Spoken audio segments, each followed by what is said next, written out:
I'm back. I got some good new content to come out this year. So here's the first one. And MysHistory. Today I want to talk about the arrest of Charles Starkweather. And if you're not sure who he is, you can do a quick Google search. If you want just like the abridged, abbreviated version, I got you. So, Charles Starkweather, born November 24th, 1938 in Lincoln, Nebraska, he was the third of 7 children. He dropped out of high school and he took up a job in a warehouse, newspaper warehouse. It was to pay his bills. And when he was 18, he was introduced to Caril Ann Fugate? I don't know, it's Caril Ann. Don't go into the light, Caril Ann. Anyway, she was 13 and met him through her older sister, and the two of them would embark on a relationship that would be described as predatory due to the age difference, 18 and 13. The age of consent at the time in Nebraska was 16, but Caril Ann's family, they were not keen on her relationship with Charlie, like, at all. So the warehouse that he worked at was close to Caril Ann's school, so he would go over to the school to visit her, like, through the fence or, like, talk to her during lunchtime. I have no idea. They would become really, really close. He would teach her to drive his father's car, which she crashed. Thus, Charlie got kicked out of the house. He then quit his job at the warehouse, and then he found a job as a garbage collector. And through this job, he stalked homes that he wanted to rob. But his real crimes would not start until 1957. November of 1957. Gotta have some history. The McKenzie Bridge, which is the longest suspension bridge at the time, opened traffic connecting to the peninsula, the two peninsulas of Michigan.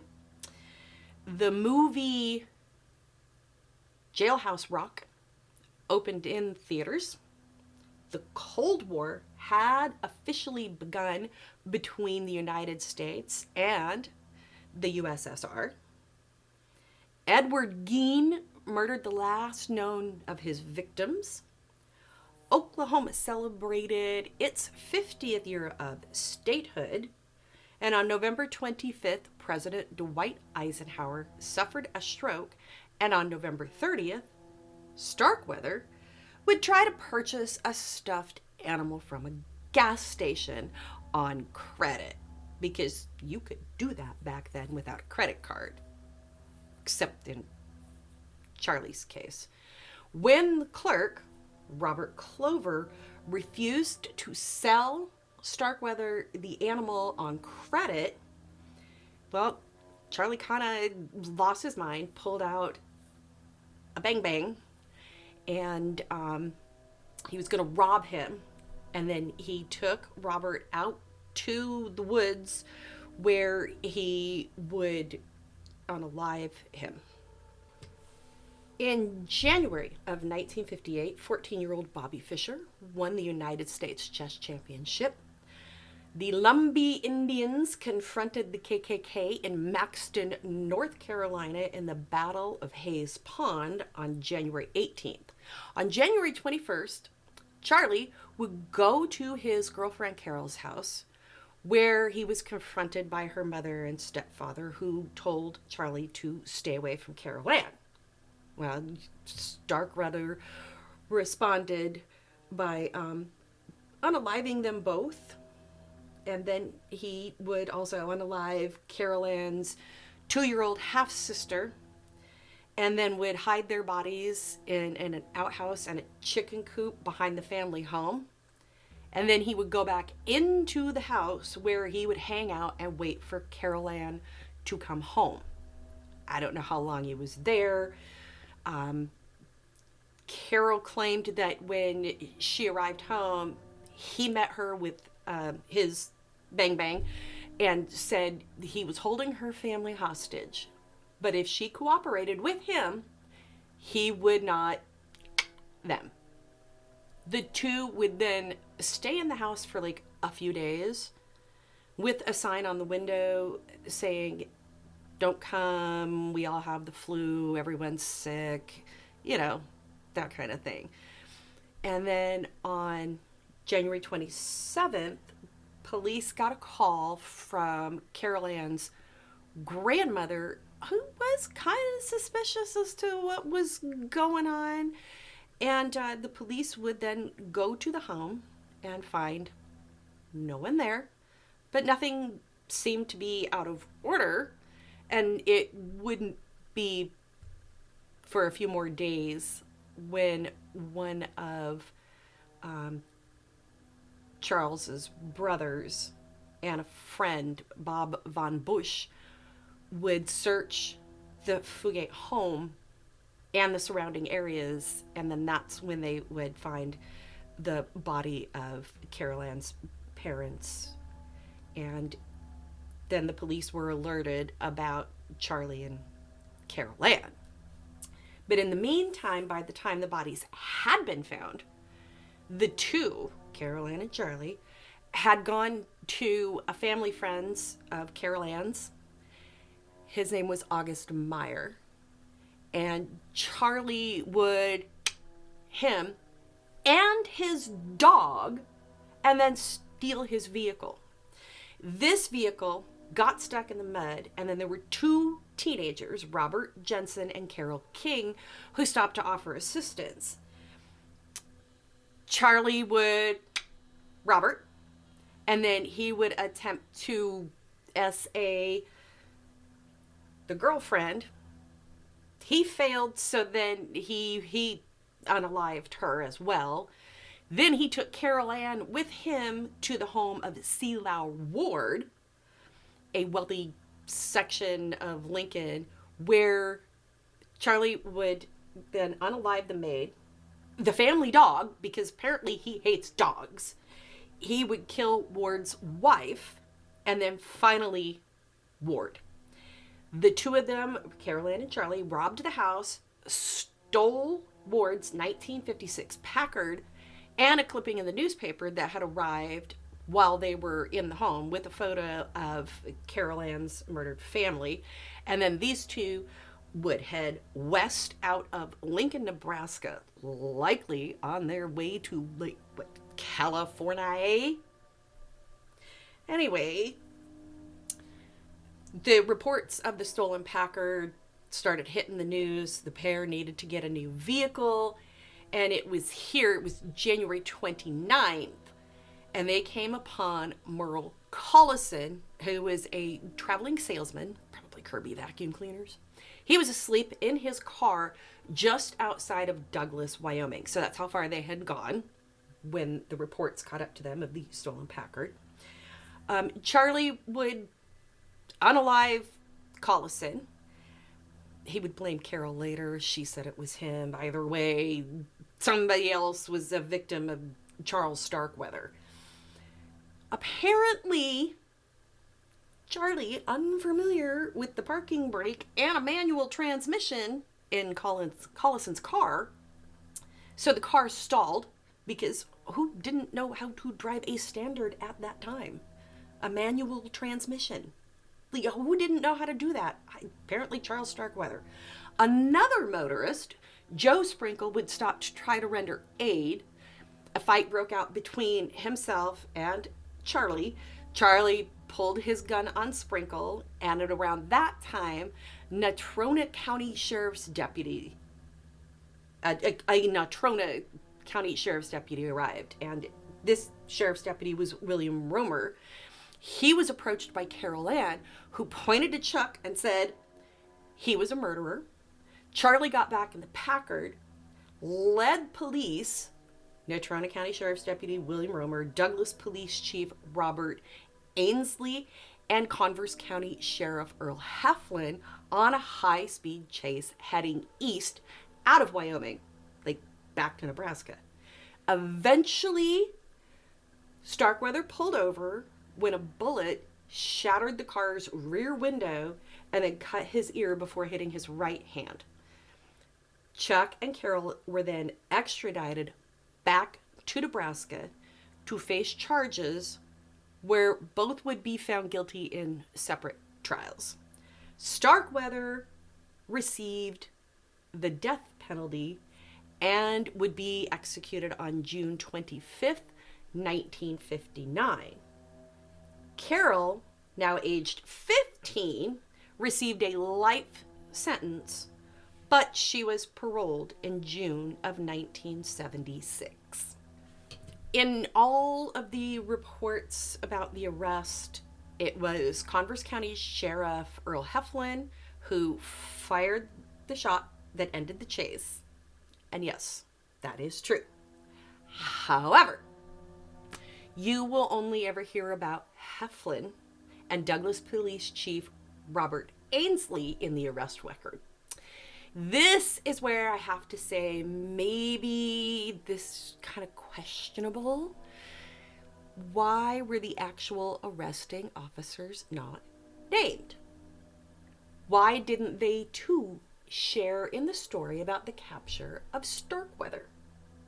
Possibly the politics of the day, or people who just wanted all the glory for themselves. Regardless, I'd like to share two accounts from two other officers who were involved in the apprehension of Starkweather. Converse County Under Sheriff Bill Owens and Wyoming Deputy Game Warden Jim Coiner. Both men were present when my husband's grandfather, Wyoming Highway Patrolman Daniel Webster, was the one to place the cuffs on Charles Starkweather and advise him of his rights. Miranda warnings were not a thing back in 1958. They weren't required by law until 1966 in the United States Supreme Court case Miranda v. Arizona. So they still had rights to be read, just not your typical Miranda rights that you see now.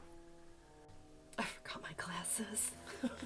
So like I said, I have a couple of different letters that were written about this account. One in 1983, and then this one was written in 2002. So the first one I'm going to read is an account by Jim Coiner.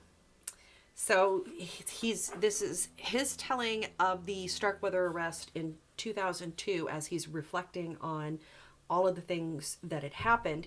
It's actually kind of interesting. So let's get into it, shall we? The 23-day killing spree in the Maryland, Virginia, and Washington, D.C. during the month of October 2002 reminds me of how history repeats events of years past. The alleged killers, John Allen Muhammad and John Lee Malvo, left 10 dead and 3 wounded during the 23 days. Another woman's death and a seriously injured woman in Montgomery, Alabama during a robbery has also been attributed to Muhammad and Malvo prior to the series of random killings in the Washington, D.C. area. I need a drink. Tea. This criminal outburst causes me to remember an equally heinous series of murders in Nebraska and Wyoming that I became involved in. The encounter took place in January 29, 1958, in and around Douglas, Wyoming, where I was a game warden for the Wyoming Game and Fish Department at the time. Here is the story. For several days, the big news story of the day has been about the mounting number of murders in and around Lincoln, Nebraska.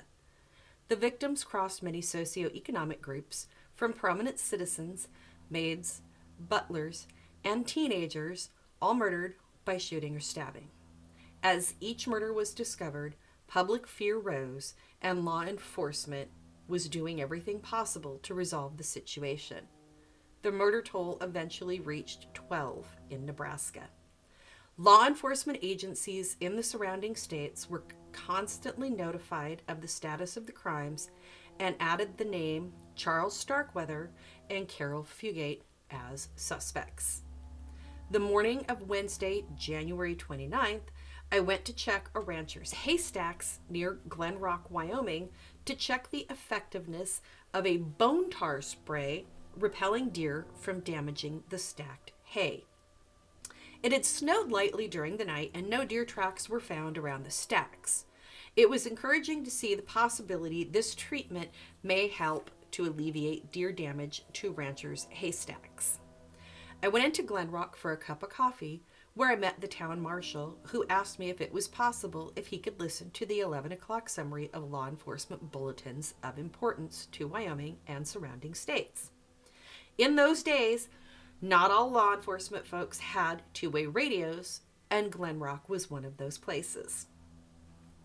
When we were sitting in the truck listening to the summary, an item from Nebraska really got our attention. Pick up and hold Charles Starkweather and Caril Fugate wanted for murders in Lincoln, Nebraska, followed by the descriptions of the fugitives. He was described as being about 5 feet 7 inches tall, 150 pounds, and having reddish hair. He was believed to be driving a maroon Mercury and was last believed to have been seen in Broken Bow, Nebraska.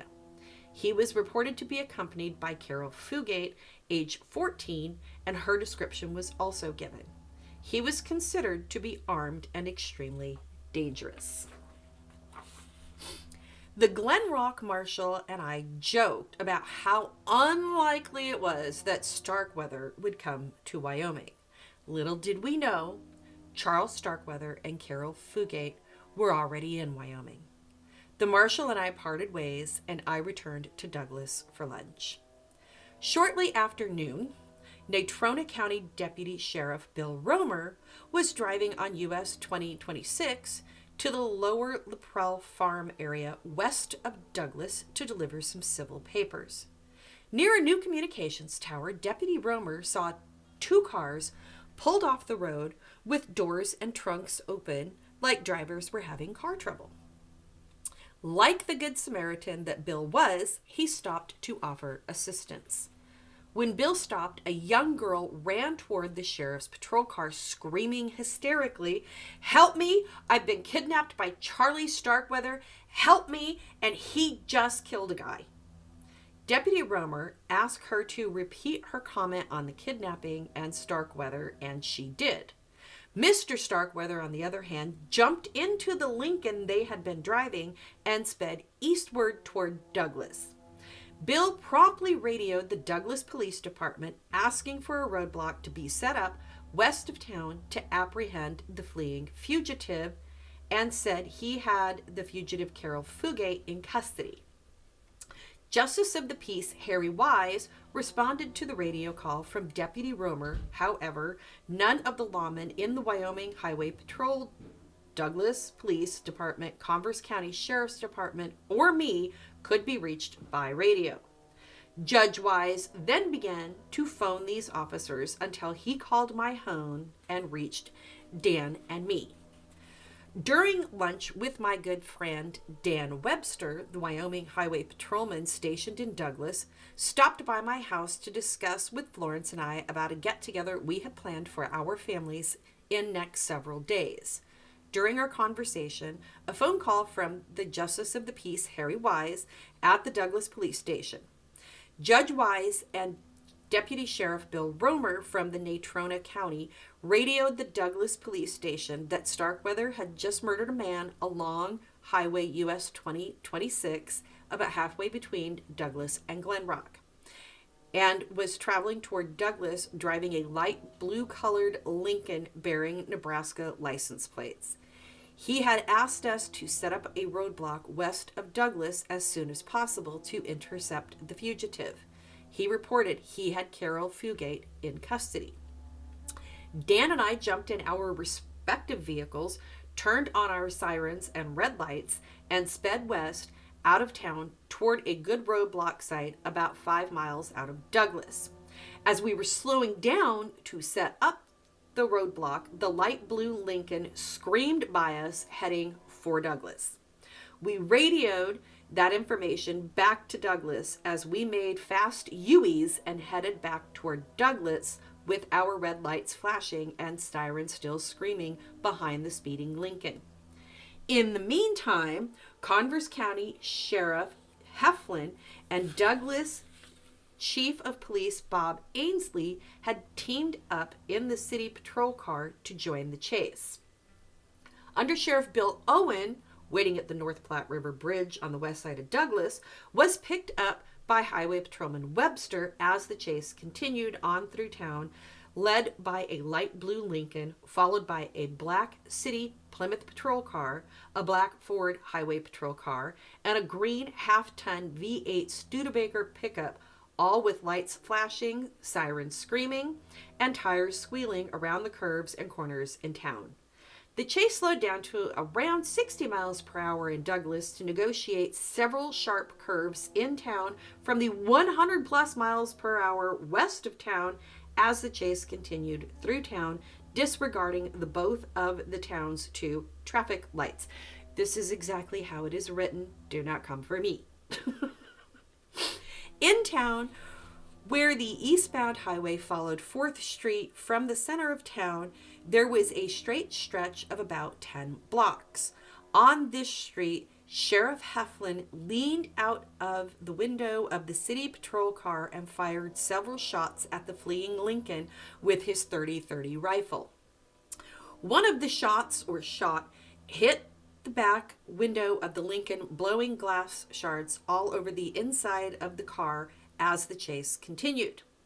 When we were approaching the east side of town, the highway again straightened out and the speeds again exceeded 100 miles per hour. The commotion of the chase, flashing red lights, and screaming sirens prompted all the traffic to get out of the way in sheer fright, making the roadside look like a parking lot, like a long parking lot. Necks were really demonstrating what was going on. Excitement had come to Douglas. If you've ever been to Wyoming, that's exciting. The chase continued eastward from Douglas for about 3 miles when the car Starkweather was driving began slowing down and finally slowly drove off the left side of the highway and stopped. What was all of this? From what we knew about him, this was not his nature to do something like this. The 3 pursuing enforcement vehicles pulled up to a reasonably safe distance from the stopped Lincoln and lined up across the highway, blocking the road. The stopped traffic stayed well clear of the Lincoln and all the patrol cars, especially when 5 officers got out of their respective patrol cars with firearms drawn, moving toward the Lincoln. Mr. Starkweather was ordered to get out of his car with his arms up and hands empty. Lie face down on the ground. I had been designated the lead gunner because I had the highest power firearm, a .30-06, and was considered the best long-range shot of the group. At this point, Mr. Starkweather called out, "I am getting out." He was again advised what to do, but we added, "Don't try anything stupid." Mr. Starkweather slowly complied with the commands and was promptly handcuffed by Patrolman Webster. A field search of the Lincoln that the fugitive was driving turned up 2 .22 caliber rifles and a hunting knife. One of the rifles was hopelessly jammed and the other was loaded. The weapons were taken for evidence. Another sheriff's department and Douglas police car showed up, and we took the fugitive and evidence to the county sheriff's office and jail. As I was looking at the culprit laying there handcuffed on the ground, I noticed one ear was bleeding from the flying shards of glass caused by Sheriff Heflin shooting out the back window of the Lincoln. The bleeding ear had dripped on his white shirt, making quite a bloody mess on his shirt. Maybe my question about why did Mr. Starkweather do something so out of character as to give up so meekly, was it because he couldn't stand the sight of his own blood? Now, back to the patrol cars. What if the fugitive had not given up on the spot? On the chase through the town, the city patrol car had a broken fan belt and the motor was heating and freezing up as the chase ended. Oh well, there were 2 cars still in the chase, weren't there? No, not quite, because the Dan's patrol car had picked up something that flattened his front tire. That only left the 1957 V8 Studebaker pickup was still in running condition. What if Mr. Starkweather had not given up at this point? Well, now, if you want to know, I would have continued the chase until I either had him in custody or some other Wyoming officer would have joined me, and together we would still have arrested him. All this much commotion in small-town Douglas got most of the folks' attention. Shortly, a second police car and sheriff's car showed up and assisted taking Mr. Starkweather to the county jail. We quickly got things under control at the sheriff's office and then got back to the business at hand. Remember, we still had a murder investigation back along the highway between Douglas and Glen Rock. Natrona County Deputy Sheriff had Caril Fugate in custody and a murder scene to protect. Dan Webster, Under Sheriff Bill Owens, and I roared west of town with red lights flashing and sirens screaming as we went out to help Bill Romer at the murder scene. Together, we all made a crime scene investigation in and around the salesman's Buick that was left with its doors and trunk open. The driver's side window had been shattered from the bullets fired by Starkweather into the sleepy salesman after he refused to give up his car to the fleeing fugitives. Mr. Starkweather and Miss Fugate had stuffed the body on the floor between the car's brake and clutch pedals and the front seat. Several items were being loaded into the Buick's trunk when Deputy Romer arrived at the scene and interrupted the crime in progress. After collecting evidence at the crime scene, the county coroner was called to take custody of the salesman's body, and the car was towed to the county sheriff's office for evidence. We too returned back to the sheriff's office. My final part in the criminal investigation was witnessing a handwritten statement that Charles Starkweather wanted to give after he waived his right to have an attorney present while he was giving the statement. In the statement, he admitted to shooting 9 of the 13 victims, and he stated Caril Fugate stabbed 4 of the victims. In some cases, the victims were both stabbed and repeatedly shot. It was readily apparent to me during the witnessing of his statement that Charles Starkweather was a functionally illiterate individual. He had to ask me how to spell nearly every word having 2 or more syllables. Caril Fugate was cared for by Sheriff Heflin's wife, and I knew a little of what happened there. Remember, Charles Starkweather dropped out of high school, so him being a functional illiterate, not shocking. The news of the capture quickly spread nationwide, and the news media descended on Douglas in hordes. They came in by air and cars, and the air traffic nearly overwhelmed the Douglas airport, almost more than it could handle. Reporters representing papers and radio stations as far removed as the London Times down to the 2 local Douglas papers, the Enterprise and Budget, and the local radio station. Television was slower to get things on air because the technology had not advanced to that point yet. There was lots of excitement in the town of Douglas, Wyoming during the next several days. Once the fugitives were in custody, the Converse County attorney joined in. Wyoming's Governor Millward Simpson was well known to oppose capital punishment and would commute death penalty sentences to life in prison. The notoriety of the Charles Starkweather murder spree and a clear case of first-degree murder in hand prompted the county attorney to contact the governor.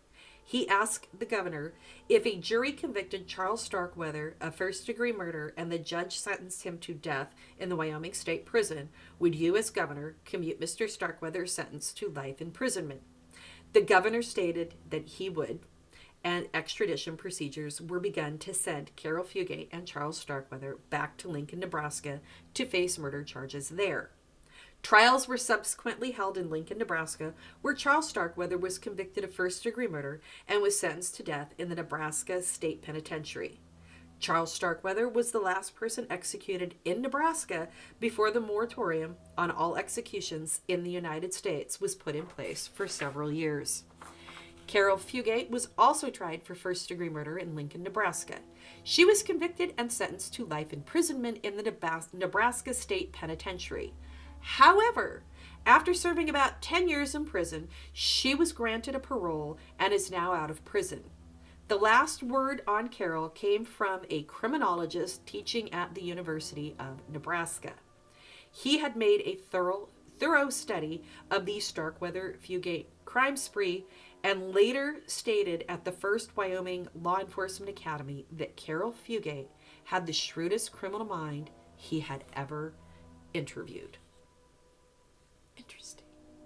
Okay, this is a letter written in 1983 from Bill Owens to Dan Webster. It's a long one and it's kind of personal, but it does have some Starkweather stuff in it, so I'm not going to read the whole entire letter, just what's important to this case, because it's just kind of interesting. So it was January 31st, 1983. Dear Dan and family, as you might have expected, another newspaper account of the capture of the mad dog killer, Starkweather, was printed in the Douglas Budget, a news item of the past. I read this stuff with a degree of interest and have hoped over the years I would be able to read your name in association with the capture of Chuck Starkweather. But never have I read anything. Another person never mentioned in the news account is our old friend Jim Coiner, who was the only one who had any gas to keep up with the chase should that have become necessary. As you recall, the police car was out of gas and you had a right front flat tire. Several months ago, a version came out in the Casper Star Tribune. I called the author of the article and gave him an accurate account of the events. I never expected a follow-up comment and did not see one. However, after this article came out in the Douglas Budget, I did call the newspaper and gave them a true account. I told the author of the article of a real peace officer by the name of Daniel L. Webster performed the following acts. 1. Did make physical contact with Charles Starkweather, first consummating an official legal arrest. 2. Did tell Chuck Starkweather he was under arrest and by what authority the arrest was being made. 3. Did advise Starkweather of his legal privileges. This process was later to become known as the Miranda rights. 4. Did secure physical control by placing handcuffs on Starkweather. 5. Did help raise Starkweather to his feet and start walking him westward to the waiting officers. The author of the article wanted to know how I knew so much about the custody facts, and I told her I was there. I gave her your full name, address, and phone number and recommended that should she be interested enough for the truth, she should contact you for a correct account of the events at the precise time of arrest. As you remember, we, along with our families, watched the TV account where Heflin and Ainsley was interviewed, and we had formed a prior conclusion that there would be no names mentioned, only Heflin and Ainsley, and we were correct. During the complete chase, arrest, custody, there was no mention of Officers Webster, Coiner, and Owens. Personally, I have carried a degree of resentment ever since because you made the arrest. You gave him his rights. You handcuffed him. You helped him to his feet.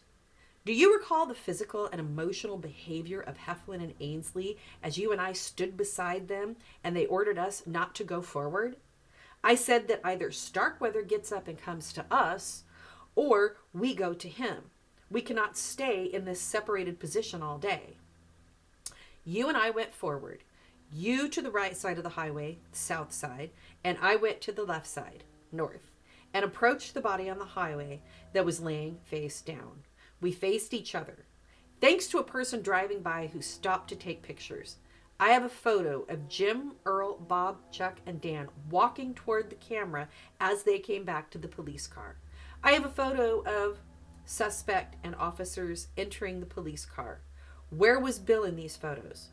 Walking east to where the stolen black Packard car was parked and drove the vehicle back to town. I have a number of newspaper photos and articles saved, and the author from the Douglas Budget said she wanted to see these. Someday I will visit with her and show her the material I have. So much for the great event that happened 25 years ago, one cold January day in the middle of the afternoon at Douglas. And that's the only pertinent part of the letter to the case. But as I had said, it was only 2 officers that were ever named, and neither one of them are the ones that placed the handcuffs on Charles Starkweather. I know there's speculation that Caril Ann was actually an accomplice to Starkweather. I mean, some say, yeah, she was part of that whole spree, and others claim that she was just a victim that got to live. As for the arrest record, though, it's like, why only Heflin and Ainsley? Why not the actual arresting officer? You know, and we'll never know. I mean, maybe the 2 of them know, but nobody else is aware about why. And maybe they just wanted all of the glory, because I mean, that was a huge case coming out of Nebraska into small town Wyoming. And you know, if you've ever been to Wyoming small towns, there's nothing ever really that exciting that typically happens. I got my own story from the town I went to high school with. That's a different video for another time. I'm not going to talk about it now. Let me know your thoughts about this case. Do you think that she was a victim? Do you think she was an accomplice? Why would you not give the appropriate credit to the arresting officer? And as I understand it, because Daniel Webster is my husband's grandfather, he didn't ever talk about the case. It wasn't like he was some glory hound. He was a Wyoming highway patrolman, and he just did his job, and he did it well, and he enjoyed what he had done for so long for the state of Wyoming. I don't know. You let me know your thoughts down in the comments. Let me know something else that you might want me to talk about at some time. And while you're down there, why don't you subscribe? I've seen you watching, and not everyone is subscribed. So that would help me. Leave a comment. That'd be cool too. Give the video a like if you want to. Subscribe if you want to. Leave a comment if you want to. But at any rate, I will see you in my next video. Bye.